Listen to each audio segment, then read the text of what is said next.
She didn't die in the accident, the little girl said to the wealthy businessman upon seeing the photo of his wife.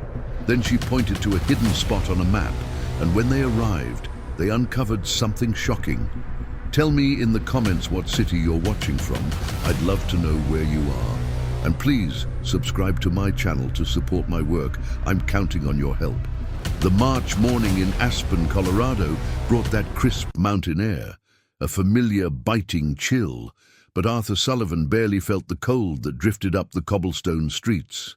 At 52, the executive CEO of Rocky's Scenic Tours walked along Main Street with automatic steps.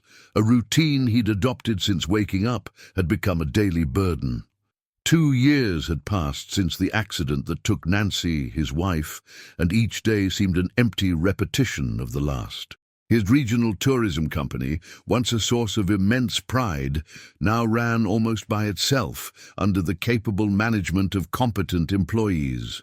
Arthur had become a shadow of the determined man he once was, wandering through the historic mountain town each morning as if searching for something he couldn't quite define.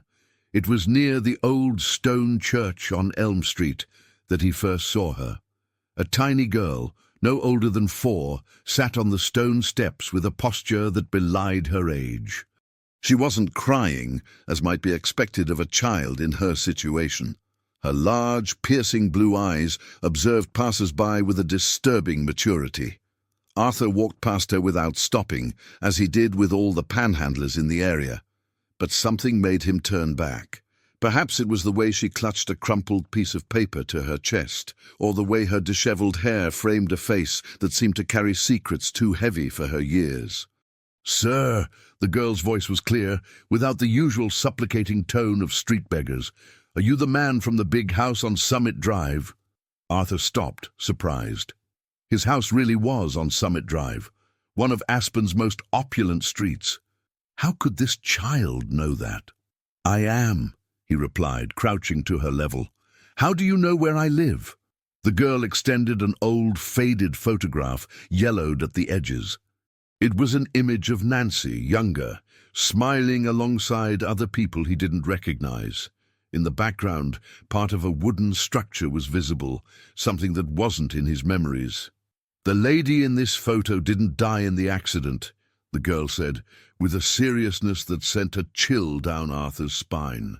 The words hit him like a punch to the gut. He took the photo with trembling hands, examining every detail.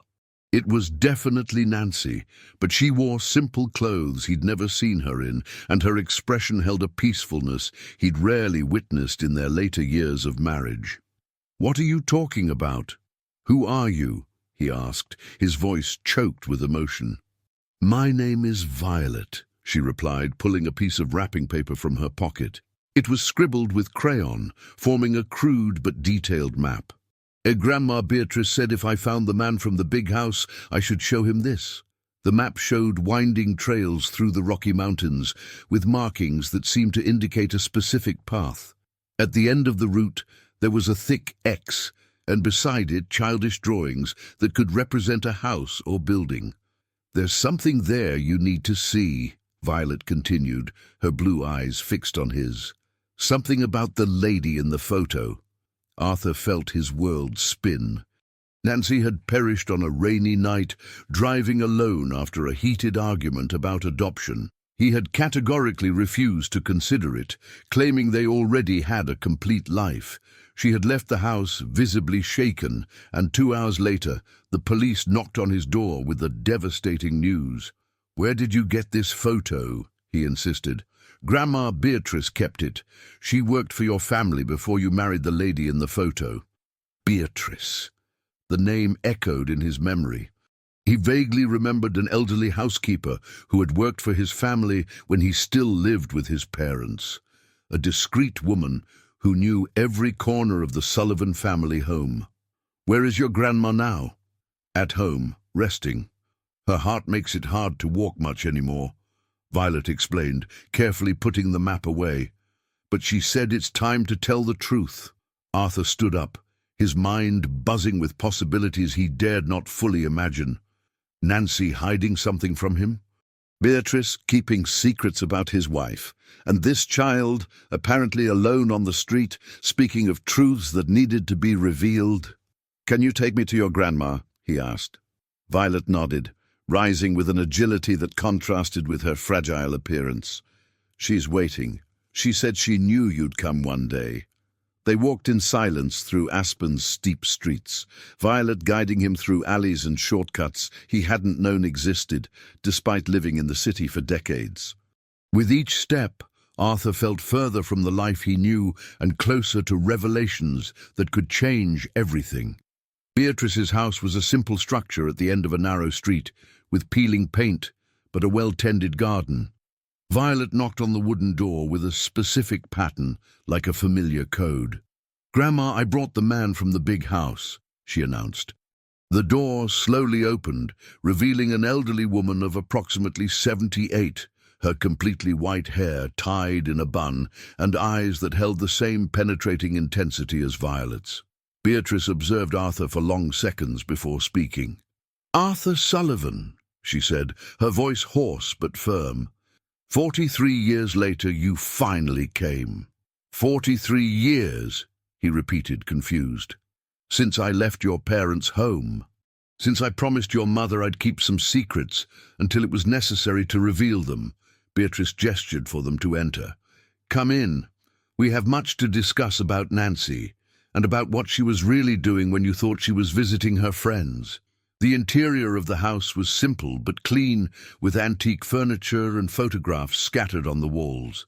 Arthur recognized some faces from his childhood, family employees who had long since departed their lives. "Sit down," Beatrice commanded, pointing to a worn armchair. "What I'm about to tell you might be difficult to hear, but Violet is right. It's time for the truth." Arthur obeyed, his heart pounding in his chest. Violet sat on the floor beside her grandmother, still holding Nancy's photo as if it were a precious treasure. "Nancy didn't just die in the accident," Beatrice began. "Part of her had already died long before, consumed by a pain you never knew she carried." Beatrice's words echoed through the small room like stones falling into a deep well. Arthur felt his hands sweat as he observed the elderly woman's grave expression. Violet remained motionless beside her grandmother, as if she already knew every detail of the story that was about to be revealed. "What pain?"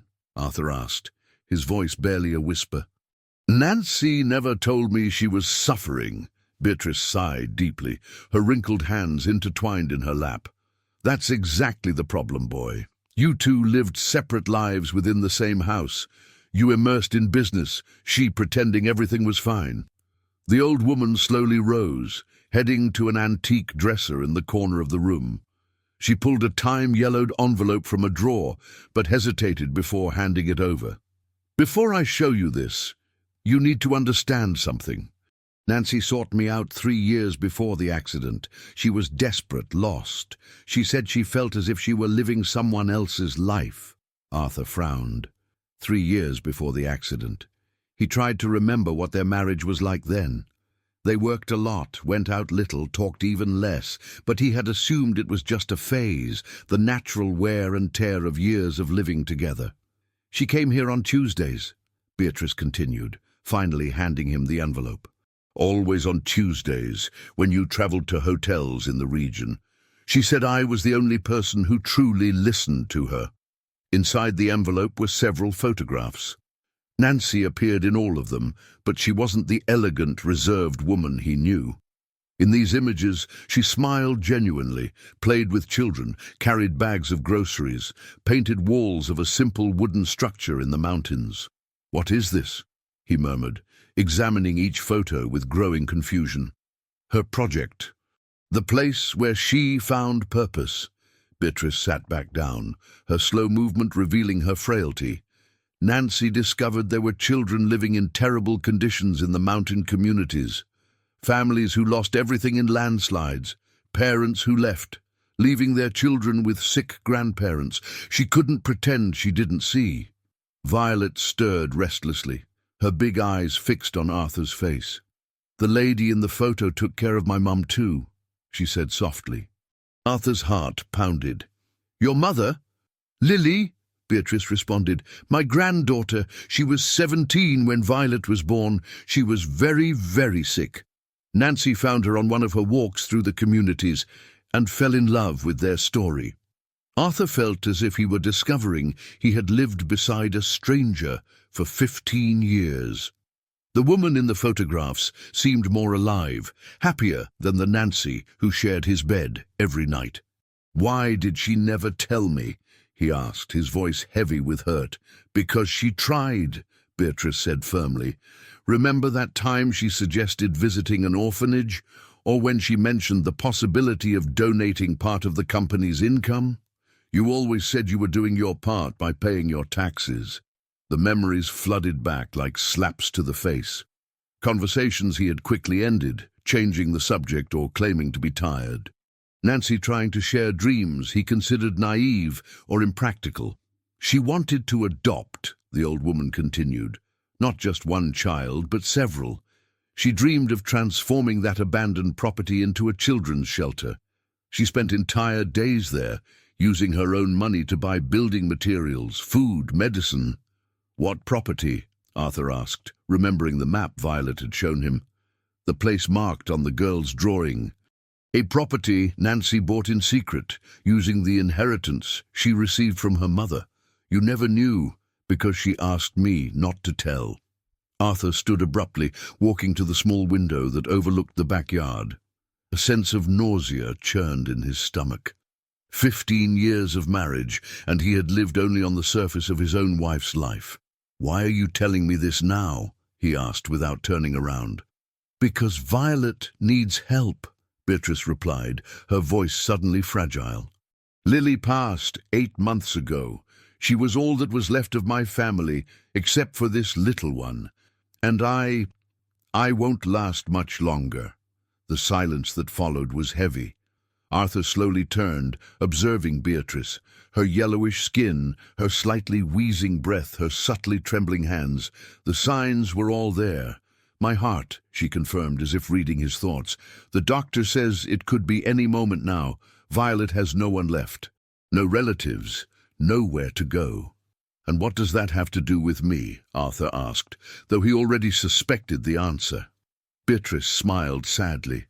Nancy left instructions. A sealed letter that was only to be opened if something happened to me. It's at the cabin, along with other things she wanted you to see. Violet stood up and approached Arthur, extending the scribbled map again. Will you come up there with me, sir? She asked with the same seriousness as before. Arthur took the paper, observing the childish lines that indicated a trail through the mountains. Part of him wanted to flee, to go home and pretend this conversation had never happened. But another part, a part that had remained dormant for 2 years, felt a painful curiosity about Nancy's secrets. Is it far? He asked.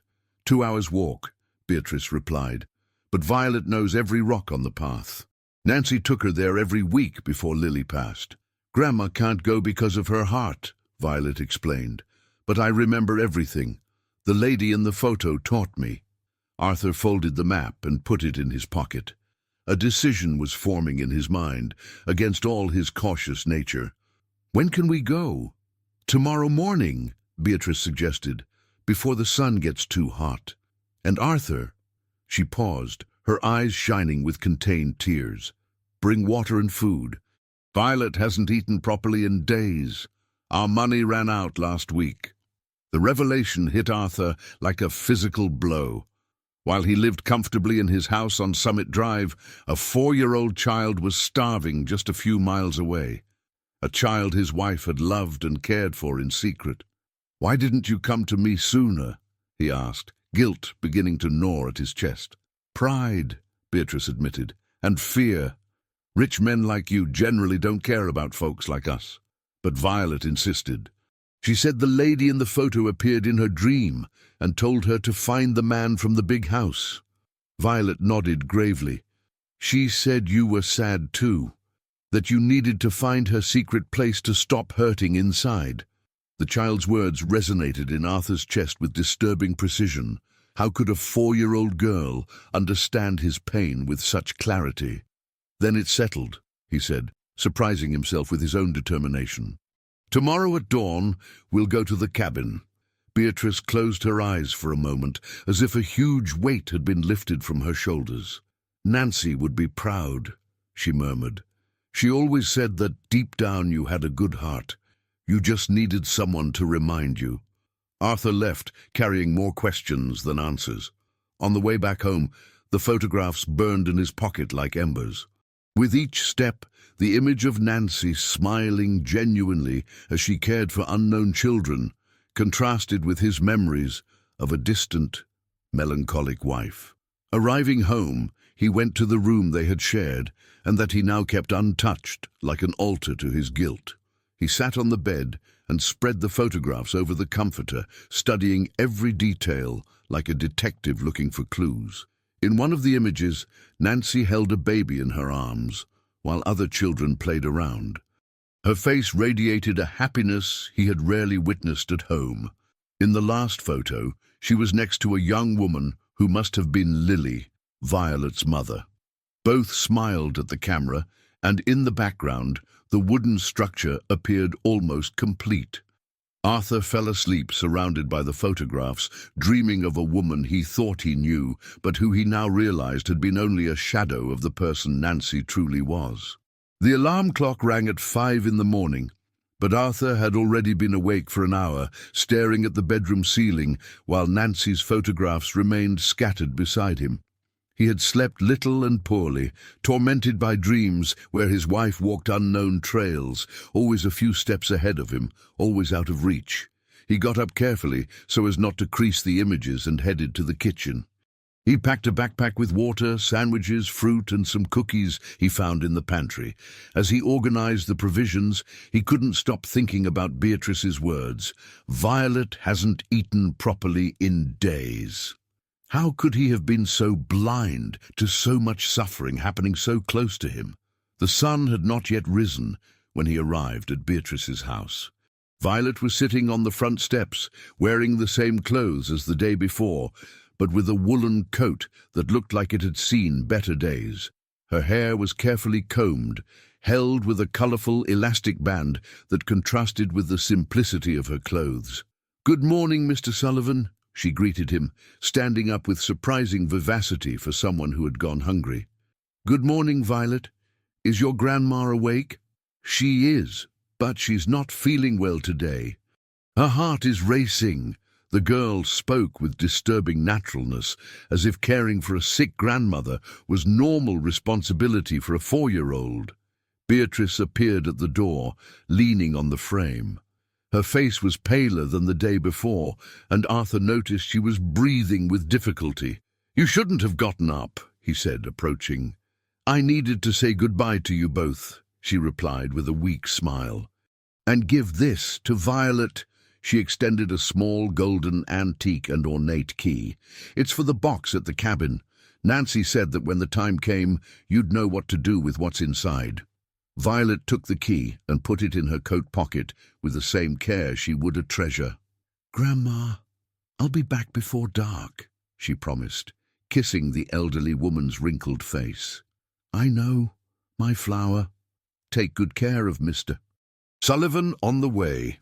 The trail began behind the church, following a dirt road that gradually turned into a narrow path among the trees. Violet walked ahead with the confidence of someone who knew every rock and every turn of the route.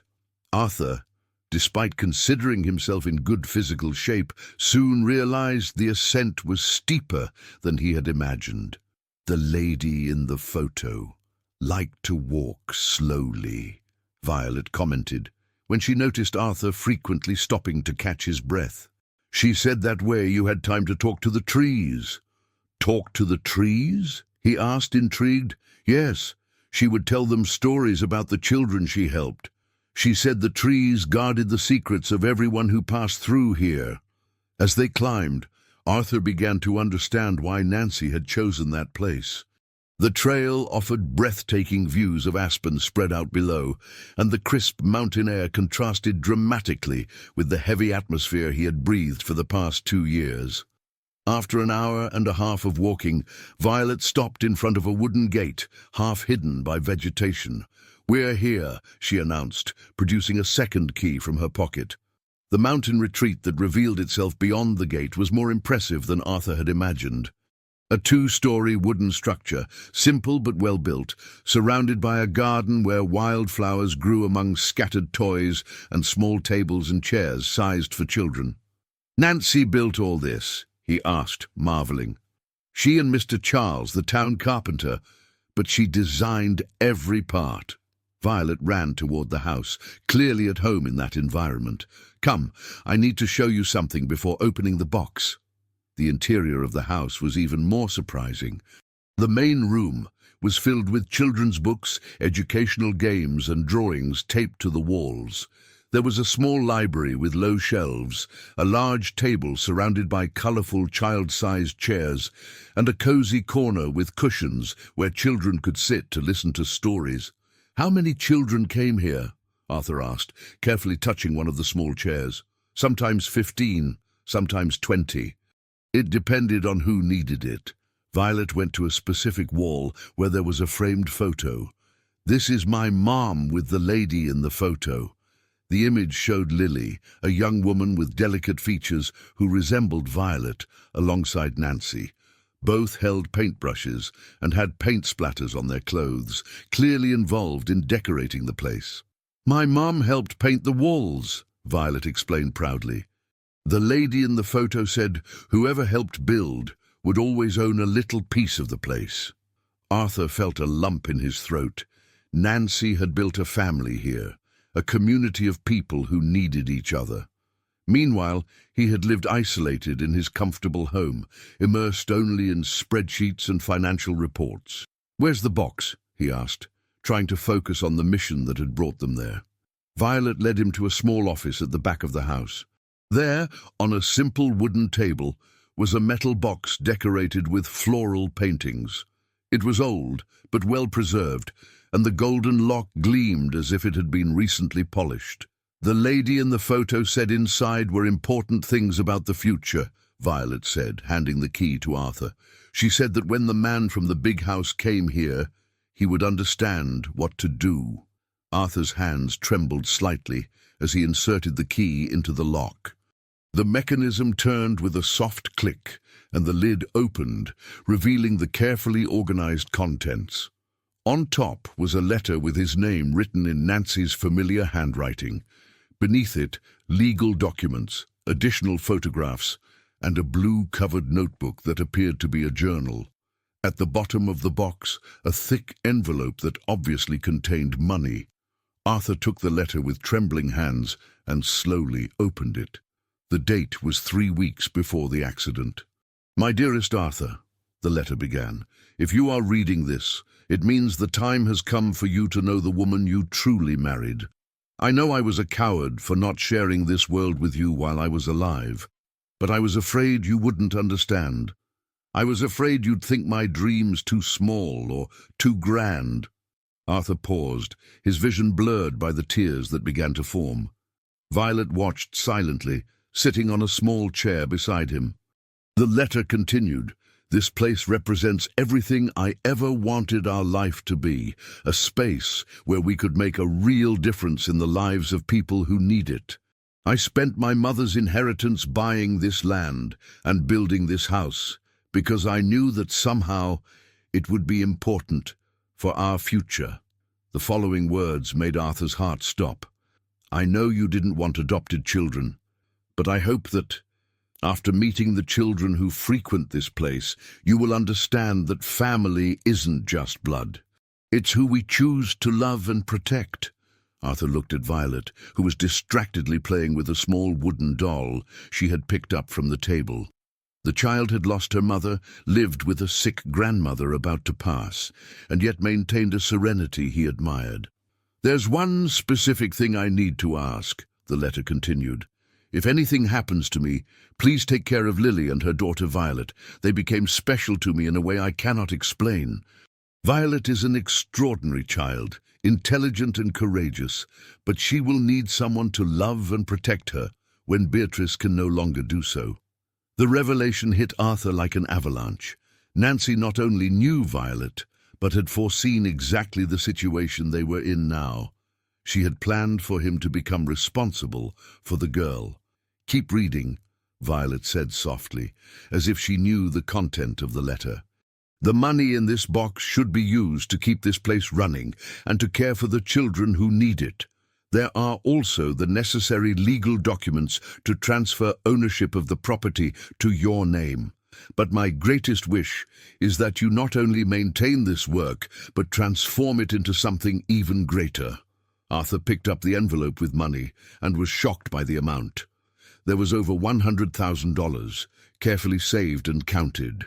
"The last part is the most important," Violet said, now paying full attention to the reading. "If Violet is with you when you read this letter, know that it's no coincidence. This special girl has a gift for finding people who need healing as much as she needs love. I hope you two can help each other find a new purpose. With all my love and hope for your future, Nancy." The silence that followed was profound.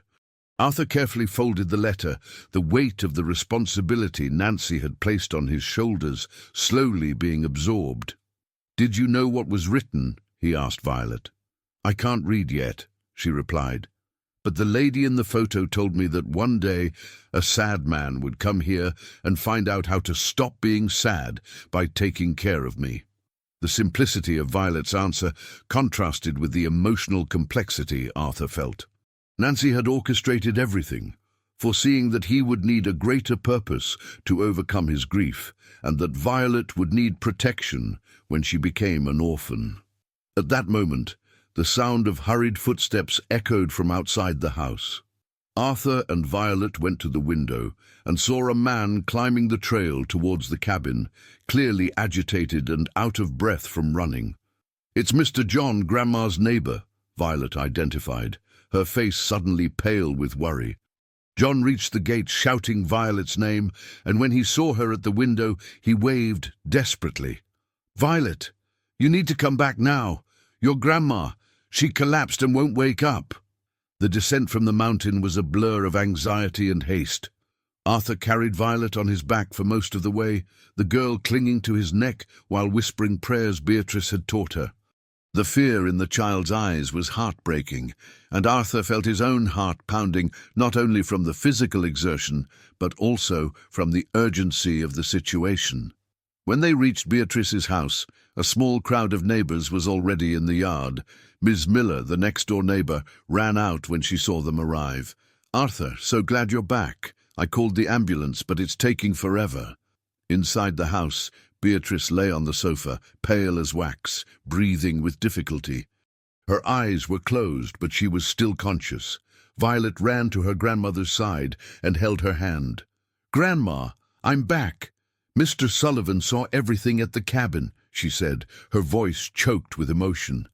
Beatrice slowly opened her eyes and smiled upon seeing her granddaughter. "My flower. That's good."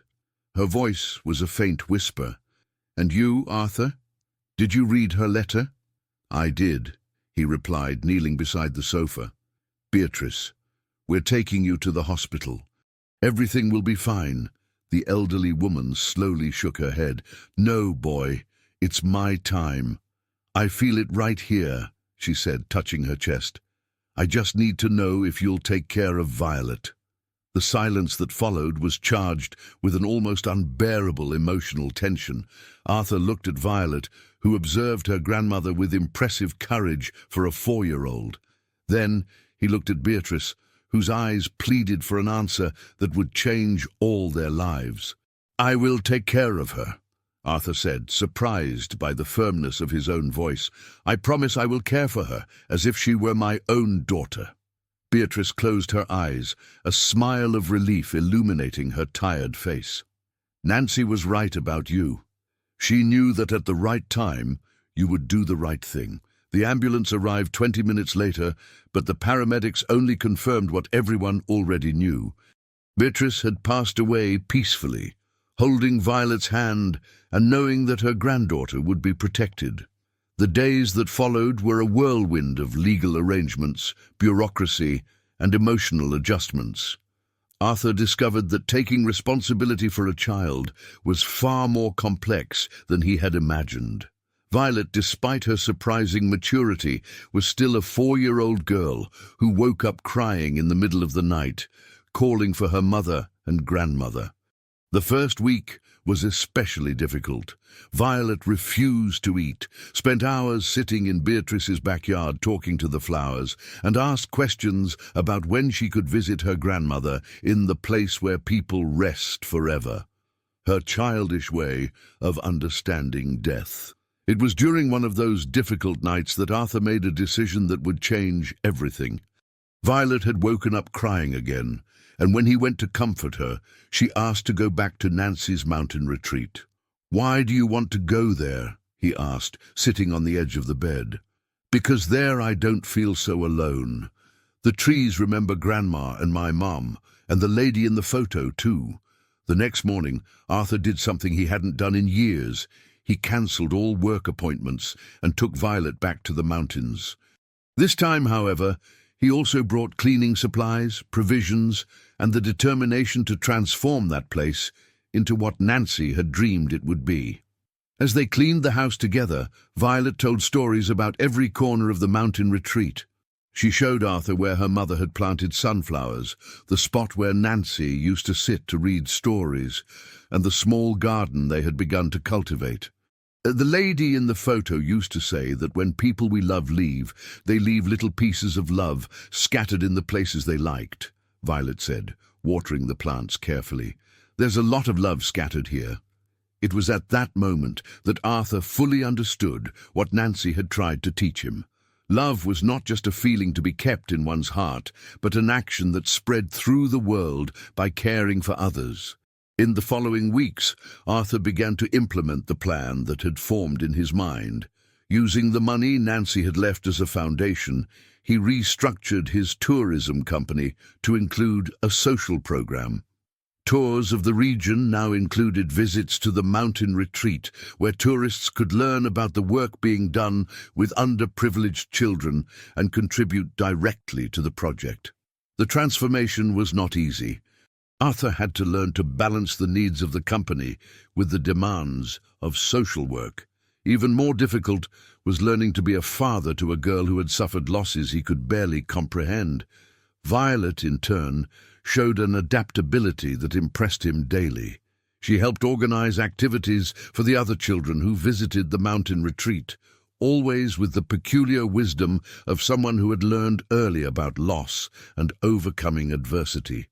6 months after Beatrice's passing, Arthur was in his company office when his secretary announced an unexpected visit. It was Dr. Foster, the social worker responsible for Violet's case. "I came for a routine checkup," she explained, but her smile indicated good news, "and also to bring some papers for you to sign." The documents were the legal finalization of Violet's adoption. After months of evaluations, interviews, and home visits, the process was complete. "Can I officially call her my daughter now?" Arthur asked, emotion evident in his voice. "You certainly can, and from what I've observed, I think she's considered you her dad for a long time." That night, Arthur took Violet to the mountain retreat for a special celebration. They prepared a picnic and sat in the exact spot where Nancy used to read stories to the children. "Dad," Violet said, the first time she used the word naturally, without hesitation. "I think the lady in the photo is happy with us." "Why do you think that?" he asked, hugging her. "Because now you really smile, just like she did in the pictures." Arthur realized Violet was right. For the first time in 2 years since Nancy's passing, he felt a genuine happiness. It wasn't the absence of pain, but the presence of purpose. He had found a way to honor his wife's memory and at the same time build a new life full of meaning. A year later, Nancy's mountain retreat had transformed into a reference center for vulnerable children in the region. The Sunflower House, as Violet had named the place, received regular visits from children from the mountain communities, offering meals, educational activities, and most importantly, an environment of love and care. Arthur had discovered that his tourism company prospered even more with the social component. Tourists from all over the country came to visit Aspen, not only for its natural beauty, but also for the inspiring work being done in the mountains. Violet, now 5 years old, had become a little ambassador for the project. With her natural ease in talking to adults and her ability to make anyone feel special, she helped welcome visitors and tell the story of the place. On a Sunday afternoon, while watching Violet play with other children in the garden of the Sunflower House, Arthur took out Nancy's letter, which he always carried in his pocket. He reread the words that had changed his life. "I hope you two can help each other find a new purpose." Nancy had been right about everything. Violet truly had a gift for finding people who needed healing, and he had discovered that caring for her had healed him too. The pain of loss never completely disappeared, but it had transformed into something constructive, a force that propelled him to create joy in the lives of other people. "Dad, come play with us," Violet shouted from the other side of the garden, waving to him with a radiant smile. Arthur put the letter away and ran towards the children. As he joined the game, he realized he had found something he sought without knowing, a family built not by blood, but by the choice to love and protect one another. The sun was setting over the Rocky Mountains, painting the aspen sky with golden hues. At the Sunflower House, the echo of children's laughter mingled with the wind, rustling through the trees. And somewhere amidst those sounds of happiness, Arthur could have sworn he heard Nancy's voice whispering words of approval and gratitude. The story that had begun with pain and guilt had transformed into a narrative of redemption, love, and hope.